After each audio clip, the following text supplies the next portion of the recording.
Good morning students. So last lecture के अंदर हमने बेसिकली सारे क्वांटम नंबर्स कंप्लीट किए थे।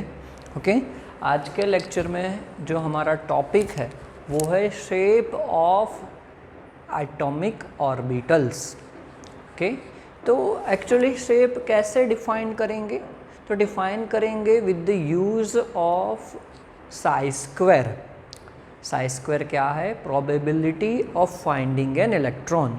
तो हम लोग कोऑर्डिनेशन एक्सिस पे साई स्क्वायर की वैल्यू डिफाइन करेंगे डिफरेंट ऑर्बिटल्स के लिए, एंड उसकी मदद से हम लोग एक बाउंड्री सरफेस डायग्राम बनाएंगे, एंड उसकी मदद से हम लोग फाइंड आउट कर सकते हैं शेप ऑफ एटॉमिक ऑर्बिटल।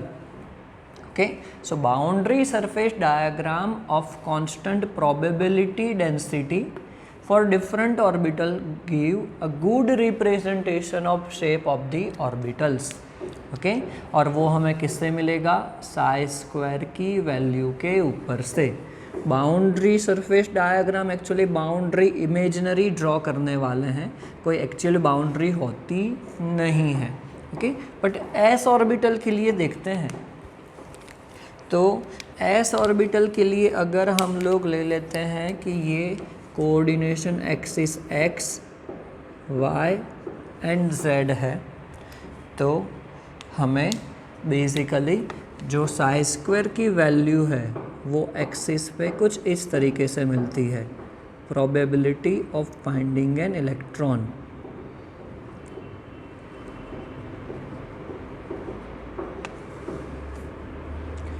बराबर, साई स्क्वायर की वैल्यू कुछ इस तरीके से मिल रही है।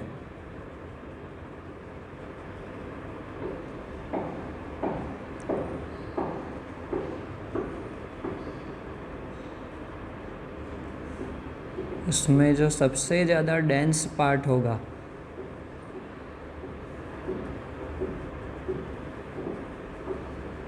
बराबर, उसका क्या करेंगे हम लोग? बाउंड्री सरफेस डायग्राम बनाएंगे, एक इमेजिनरी बाउंड्री बनाएंगे।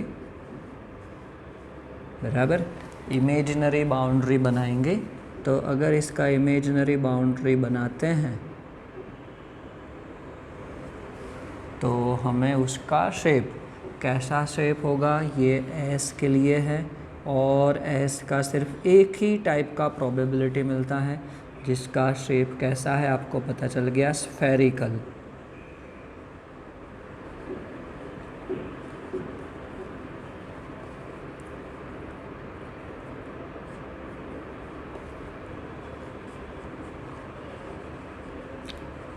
स्फेरिकल शेप इसका है। बराबर, ओके, कैसा शेप देखने को मिलता है? तो स्फेरिकल शेप। तो ये कैसे हमने डिफाइन किया? With the use of value of Sai square हमने बाउंड्री सरफेस डायग्राम बनाया उसके ऊपर से। चलो, वैसे ही अगर पी ऑर्बिटल लेते हैं तो पी ऑर्बिटल के अंदर साई स्क्वायर की डिफरेंट 3 वैल्यू हमें मिलती है, मतलब 3 टाइप का बाउंड्री सरफेस हम लोग बना सकते हैं। एंड याद करो कि पी ऑर्बिटल की कितनी सब ऑर्बिटल्स थी? 3 सब ऑर्बिटल्स थी। वो हमने डिसाइड किया था with the use of Sai square.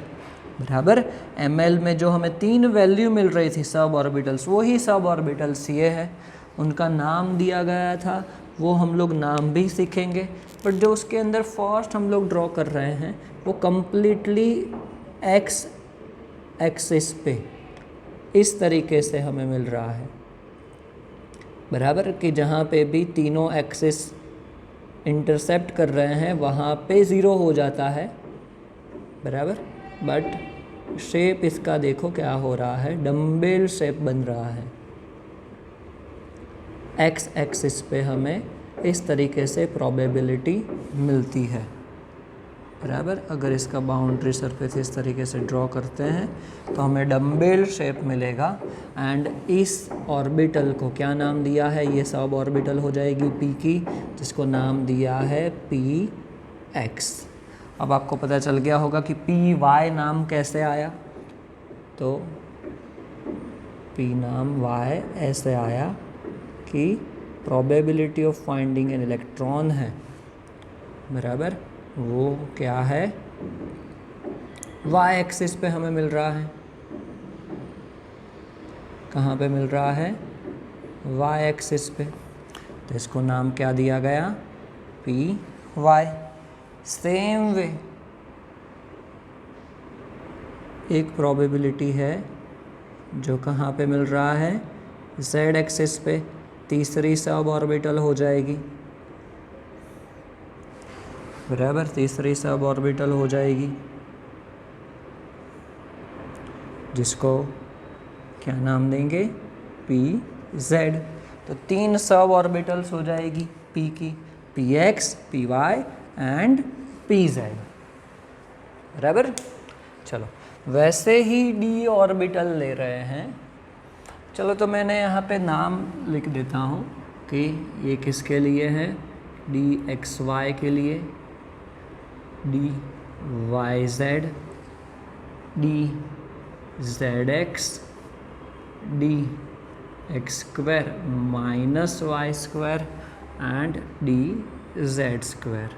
यहाँ पे कैसा शेप हो जाएगा, डम्बेल शेप हो जाएगा। इसके लिए बेसिकली लिखते हैं तो ये जो 4 है उन तीनों चारों का शेप ऑलमोस्ट सिमिलर जैसा है।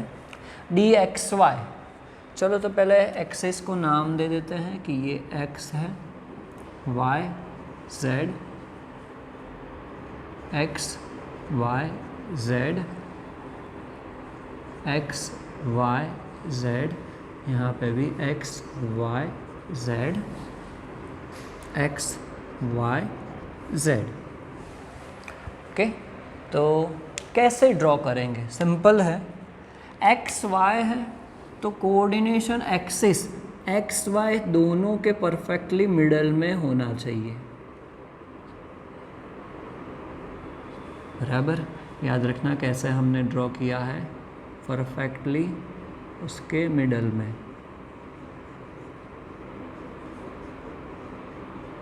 बराबर।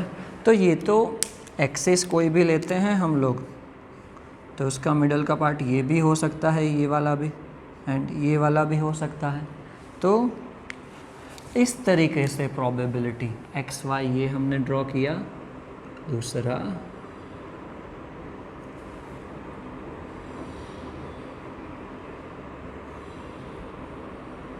बराबर, तब आप जेड एक्सिस को भूल जाना ड्रॉ करते समय कि वो वहाँ पे है, हमें परफेक्टली एक्स वाई के बीच में आना चाहिए। तो इस तरीके से प्रोबेबिलिटी मिलती है एक्स वाई के बीच में, जिसको डी एक्स वाई नाम दिया गया। Same way D Y Z, तो पता चल गया होगा आपको कि क्या करना है।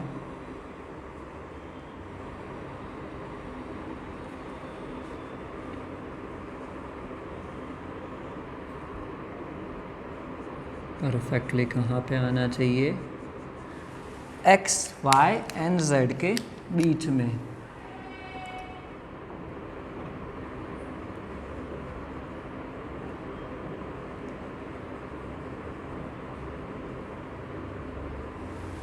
तो क्या हो जाएगा, डी वाई जेड। चलो same way x Z,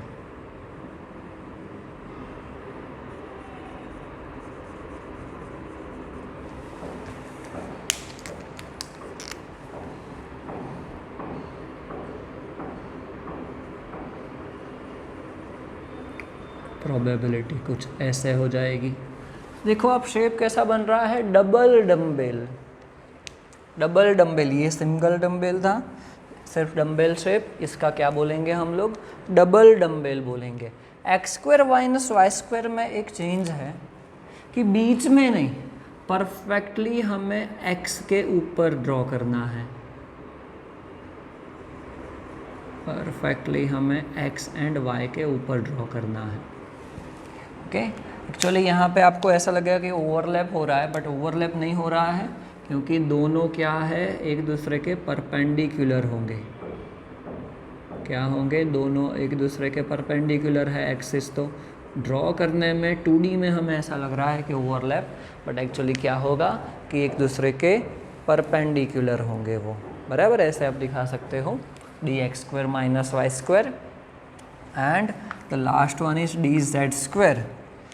z², इसको हम लोग क्या करेंगे कि z परफेक्टली z एक्सिस पे, सिर्फ और सिर्फ z एक्सिस पे एक हमें ऐसे देखने को मिलता है probability boundary surface diagram. And दूसरा कैसा है कि फॉर एग्जांपल ये z एक्सिस है, इसके ऊपर तो आ गया, अब इसके सराउंडिंग एक z एक्सिस के सराउंडिंग एक प्रोबेबिलिटी मिलती है, z एक्सिस के सराउंडिंग प्रोबेबिलिटी मिलती है।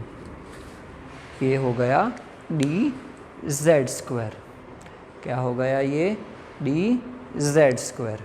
ओके, तो बेसिकली इसका स्फेरिकल, इसका डम्बेल, इसका double dumbbell shape. Okay, same way अगर f ऑर्बिटल है तो उसका कोई शेप नहीं है, हमें सिर्फ इतना पता है, बराबर, कि 7 सब ऑर्बिटल है,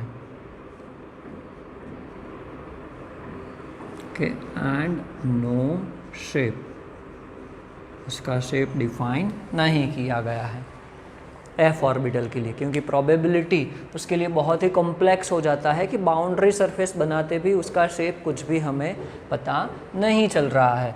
इसलिए s का स्फेरिकल, p का डम्बेल, d का डबल डम्बेल शेप याद रखना है आपको। ओके, चलो, तो ये shape of atomic orbital topic ख़त्म हुआ। उसके बाद का जो टॉपिक है वो है energy of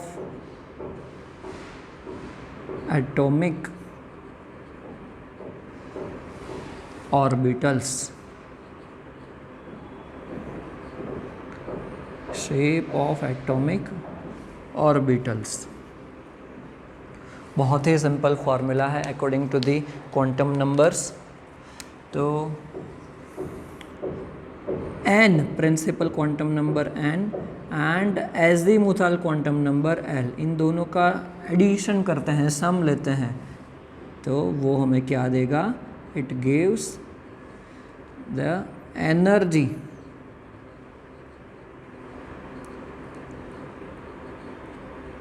of atomic orbitals. It gives energy of atomic orbitals. अब कई बार ऐसा बनता है कि n+l की वैल्यू है वो सिमिलर आती है ऑर्बिटल्स के लिए। ओके, तो हम लोग ऐसा बोल सकते हैं कि if the value of n+l is similar for 2 orbitals, ऐसा हम लोग देखेंगे एग्जाम्पल में इसके बाद ही, 2 orbitals, the lower n containing, मतलब लोअर एन जिसका होगा principal quantum number, lower N containing orbital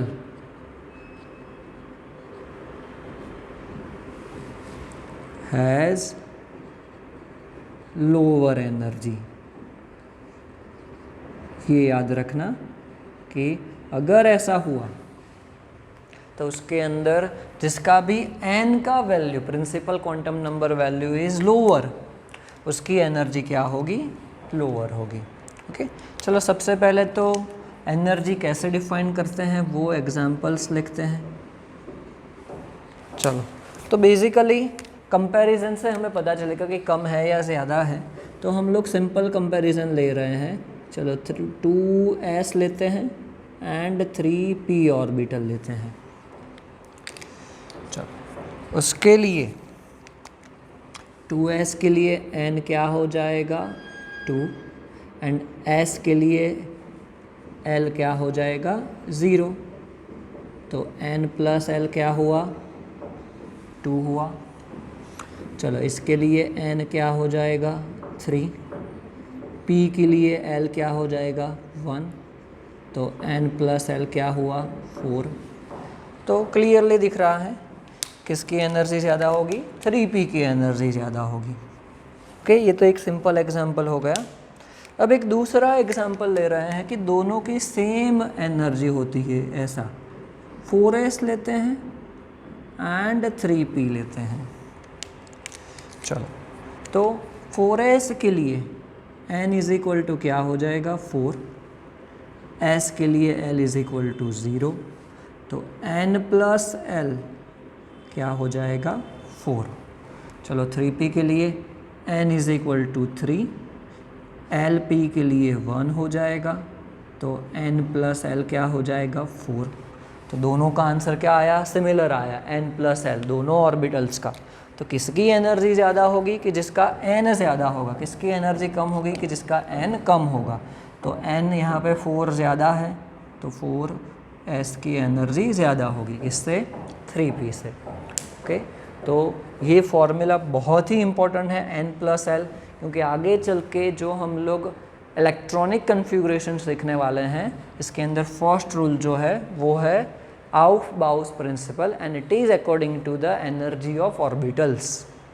okay, तो नेक्स्ट लेक्चर के अंदर हम लोग शुरू करेंगे आउफबाउस प्रिंसिपल और ऑलमोस्ट उसी लेक्चर में हमारा चैप्टर भी ख़त्म हो जाएगा, बराबर। तो ये जो एनर्जी ऑफ ऑर्बिटल है याद रखना MCQ के लिए भी बहुत इंपॉर्टेंट टॉपिक है, and the shape of atomic orbital. Okay, thank you.